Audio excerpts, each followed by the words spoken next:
Tornadoes are one of the most destructive forces on Earth. Ranging in size and wind speeds between 65 to over 200 miles per hour, these powerful storms leave death and devastation in their wake. On May 31, 2013, the widest tornado ever recorded hit the city of Reno, Oklahoma, killing multiple people. 4 of the victims were storm chasers, the first known deaths in the history of storm chasing. The tornado also set the record for the second highest wind speeds ever recorded, with winds exceeding 295 miles per hour.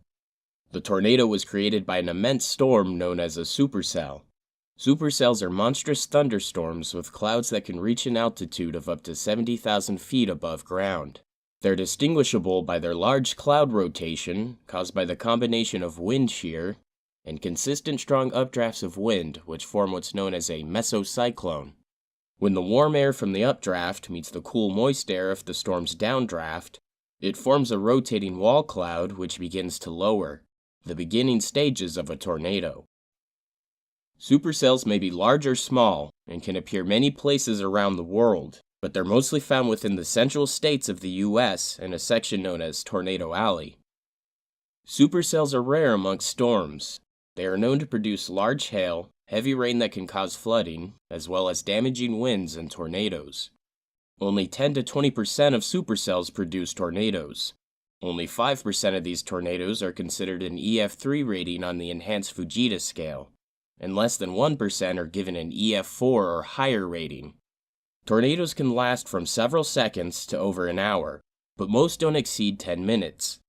In the United States, the average tornado is about 500 feet across and travels on the ground for around 5 miles. The tornado produced in Reno on May 31, 2013, lasted 40 minutes, traveled 16.2 miles at speeds of up to 55 miles per hour, and reached a whopping 2.6 miles wide at its peak, 0.3 miles wider than Manhattan. Just a few hours from the storm, skies were still blue. Around 5:30 p.m., air sirens gave warning of the approaching tornado. At 6:02 p.m., the first funnel touched the ground. This was a multiple vortex tornado, which means the storm produces many twisters called subvortices that circle in and around the main vortex.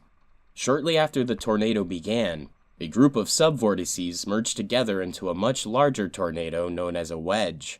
A wedge is when a tornado grows as wide as it is tall or larger. More subvortices then started circling the wedge like some hellish carousel. In Oklahoma, tornadoes typically head northeast, but the Reno tornado started off heading southeast. Most big tornadoes cut a path that's hundreds of yards wide.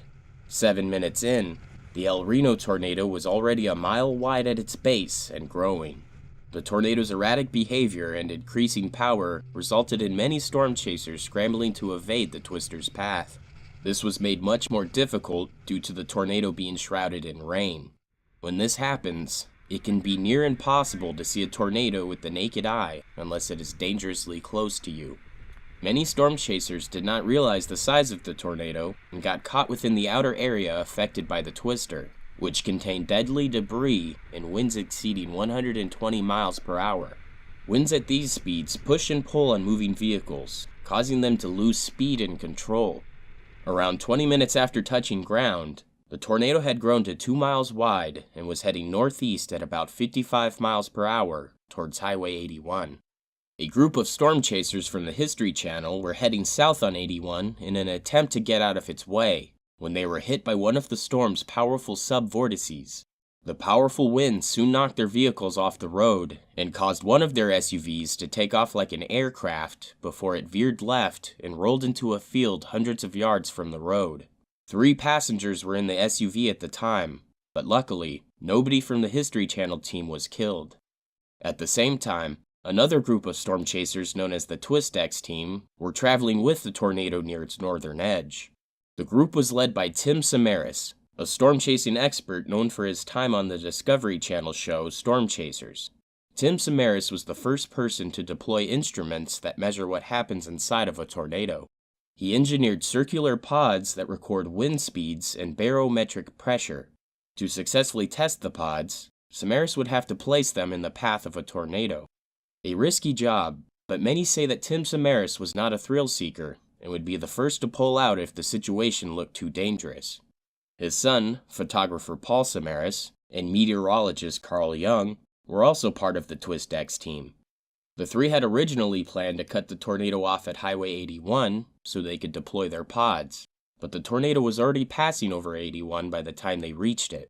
They continued heading east on Reuter Road, but 2 miles in, they were struck and killed by one of the tornado's subvortices.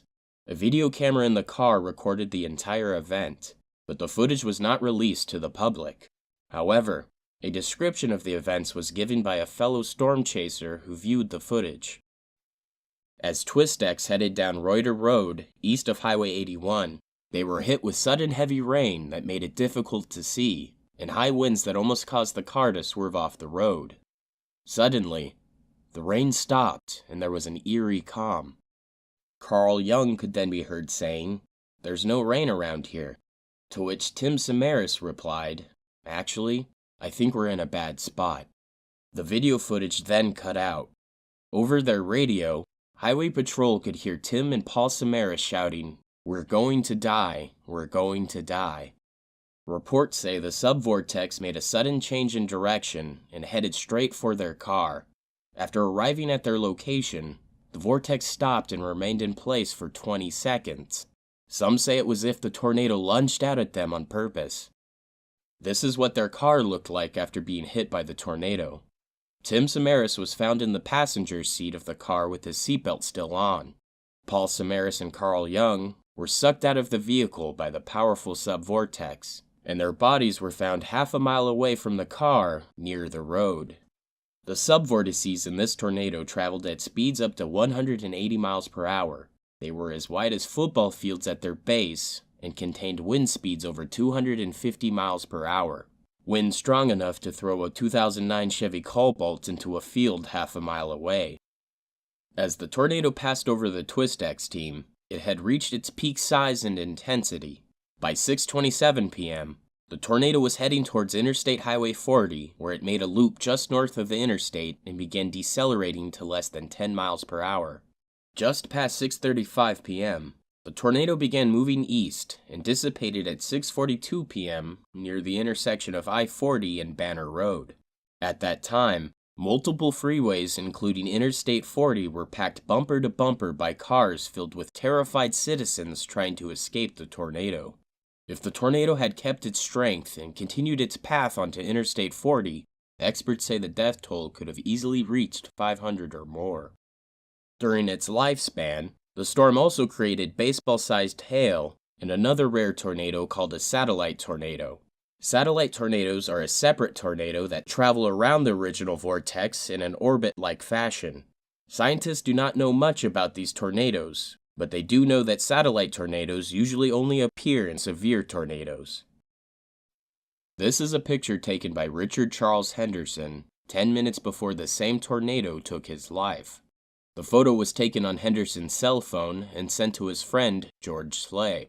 Slay told the media that he had been talking with Henderson on the phone while his friend chased the storm in his pickup truck.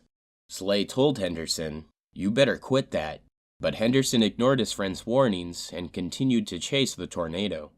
10 minutes after sending the picture, a loud popping sound could be heard over the phone as Henderson explained that his truck was being hit with debris.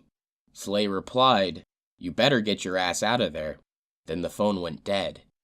Henderson's parents said he was thrown from the pickup truck. They said the inside of the truck was just as clean as if it had come off the showroom. They said everything was out of it, so it must have sucked him and everything else out of it, Henderson's mother said. Another victim of the storm was a man named Dustin Bridges, who was driving with a coworker on or near Interstate 40 when they ended up right in the path of the tornado. Dustin was 32 at the time of his death. The co-worker survived. According to Police Chief Eddie Dickerson, a car carrying 2 unidentified men was said to be caught in the tornado's path.